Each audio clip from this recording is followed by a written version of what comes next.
stand up to the media. You know what I mean? They were talking about what people say about him on Twitter and all that different stuff. What are your thoughts on Tua, Mike? Do you think it was wise for him to get cocky? You think he should have just kind of stayed under the radar? Man, I get it. I think he's been getting bashed his entire career down there without, real weapons, without a line. Like, I mean, we talked about this last year.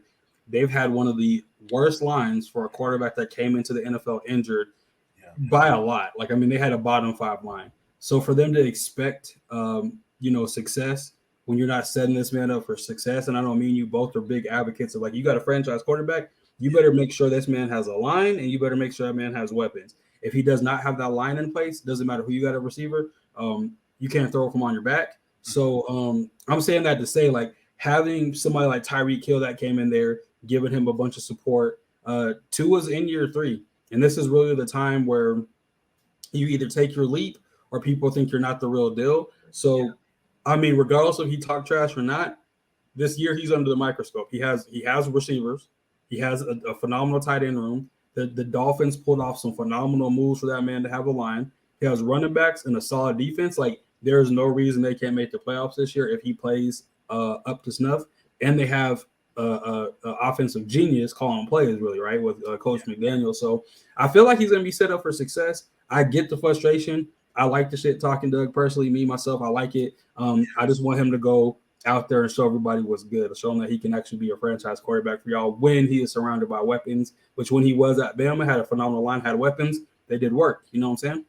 Yeah. Oh, yeah, absolutely, man. And we could see one of the biggest about faces, full 180 from the media if Tua balls out, man. It's not just him balling out, man. It's what the end result looks like. You know, because let's be real. If he balls out for 10 weeks and gets injured and his season's over, well, then guess what? They're going to be asking for a new quarterback in the offseason, right? It's like, nah, playoffs a bust. That's it. Or else Tua's on to another team next year, right? So Mike McDaniel, he's out there trying to make a name for himself as well, too, and he's taking a risk with Tua, right? So to have your quarterback let his nuts hang, I appreciate it.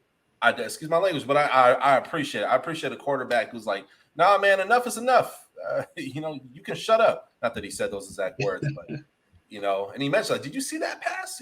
So, and we were talking about Russell Wilson not too long ago. Like, just because Russell Wilson doesn't have immediate connection with his receivers, that don't make him a garbage quarterback. It's called practice for a reason.